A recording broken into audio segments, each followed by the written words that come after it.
We didn't go to Devil's Den to chase ghosts. We were just looking for a good place to catch the last of the fall foliage before winter clamped down on Pennsylvania. I'd driven up from Baltimore with my cousin Ellie, and her fiancé Mark had come along to take photos. It was one of those spontaneous day trips that felt like an escape from the world, until it wasn't.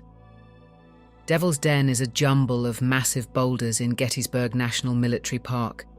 It's the kind of place you visit on field trips in middle school and never really forget. The rocks are cold and ancient, smoothed by time and tragedy. During the Civil War, soldiers fought and died in those crevices, the stories say, their blood soaking into the moss and dirt. By the time we arrived, the park was nearly empty. A breeze pushed dead leaves across the gravel lot. The sky had clouded over, soft grey stretching to the horizon. The sharp scent of decaying leaves lingered in the air, undercut with the metallic tang of stone. We climbed the rocks slowly, careful with our footing. The stone was dry, but the cold made everything feel brittle, like it could crack beneath the wrong step. We perched on the highest rock, the one with the plaque commemorating the Texas Brigade. Mark fiddled with his camera, adjusting lenses with the intense focus of someone trying to capture more than just a photo. Ellie stretched out on the stone, her coat zipped up to her chin, eyes half-lidded, as she watched the trees shift in the wind below. We were quiet. Not from reverence, just from the weight of the place. Even if you're not the type to believe in spirits, there's something about Devil's Den that settles on your skin like a film. Heavy. Watchful. It's not loud with presence. It's loud with absence. Like something is holding its breath. I don't know when I first noticed the feeling that we weren't alone. Maybe it was the sudden stillness. No wind, no birds. Even the faint traffic noise from the main road had vanished. The air felt vacuum-sealed. I turned around slowly, scanning the rocks, the low hollows between them. That's when I saw the first figure. It stood between two boulders at the base of the hill. No colour, no detail. Just a man-shaped shadow, darker than everything around it. It didn't move, didn't sway with the breeze or shift its weight. At first, I thought it was a statue, a trick of the light. But then another one appeared to its left, and a third, farther up the path we had climbed. I didn't say anything. Not yet. I just watched. Then I felt Ellie sit up beside me sharply. Her breathing had changed, quicker, shallower. Her eyes widened. She saw them too. "Do you see that?" she whispered. Her voice was brittle, paper-thin. Mark looked up from his camera. "Yeah," he said, already snapping photos. 3 of them. No, 4. Another figure stood to the far right, near a stone wall partially covered in moss. That one was different, taller, thinner. The outline of its arms seemed wrong, too long. Its posture too rigid, like something pretending to be human but not quite getting it right. Like it was wearing the idea of a man like a badly tailored coat. None of the figures moved. They just stood, facing us. I felt a pressure in my chest, like the air was being compressed. My heart thudded, not fast, but heavy, the same way it did before my father's funeral, or during long elevator rides in tall buildings. Not panic, just wait. "We should leave," Ellie said, rising unsteadily to her feet. "Right now." But Mark kept clicking the shutter. Just one more shot. The sound his camera made was swallowed by the quiet. Even the leaves had stopped rustling. It was as if sound couldn't travel here anymore, like we'd slipped underwater.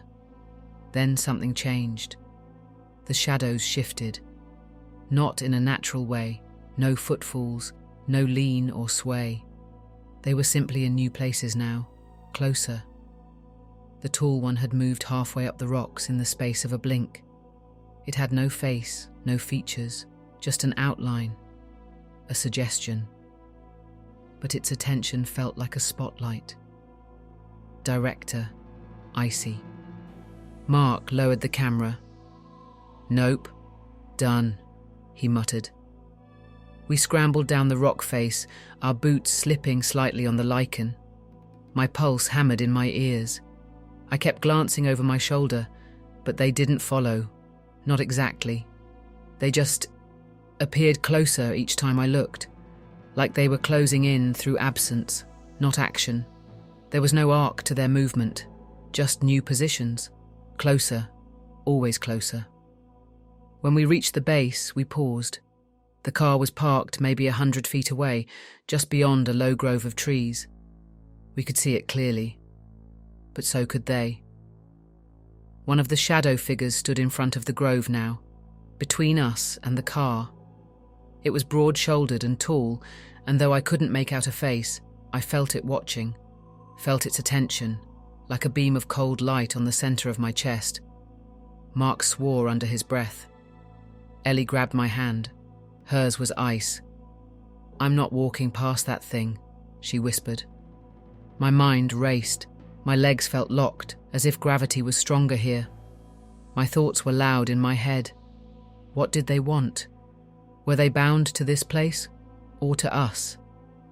That's when the smallest figure moved. It stepped out from behind one of the rocks, just a few feet from where we'd been sitting minutes earlier. I hadn't seen it until now. Child-sized. Its head tilted to one side. It didn't walk like a person. It slid, as if skating silently over the stone. Its motion wasn't jerky or threatening. It was curious. That almost made it worse. Something snapped in me. I couldn't stand the stillness anymore. I shouted, "Leave us alone!" My voice rang out too loud, unnatural. It echoed weirdly against the stones, like the sound didn't know where to go. But the air shifted, slightly. The cold, compressed pressure lightened, barely. Mark stepped up beside me. "You don't belong with us," he said, quietly but firmly.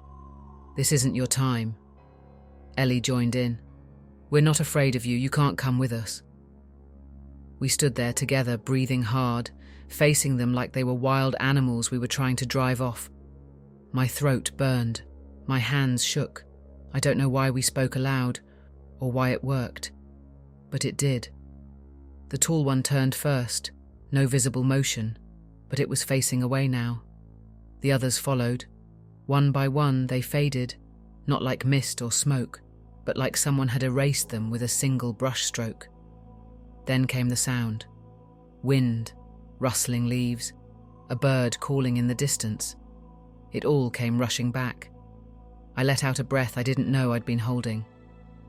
We didn't speak much on the walk back to the car. Mark snapped a few photos of the trees, but not the rocks. Ellie stayed close. My palms were still sweating when I touched the steering wheel. When we got back to the motel, Mark loaded his camera files onto his laptop. None of the figures were in the pictures. Not even a blur. Just rocks, trees, empty air. We stared at the screen for a long time. I kept waiting for something to emerge. A hint of shadow. A dark corner. But the images were sterile, clean, like whatever we'd seen had chosen not to be seen by the camera, or like it had never been there at all. That night, we didn't talk about it. We went to sleep early. The silence between us wasn't awkward.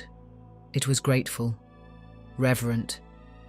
We'd seen something we weren't supposed to see, stumbled into a fold of reality we didn't belong in, but we'd made it out. We didn't need to understand it. Survival was enough. The next day we left Gettysburg. We've gone on plenty of trips since, beautiful places, remote hikes, even old ruins, but none of us has ever gone back to Devil's Den. We don't need to.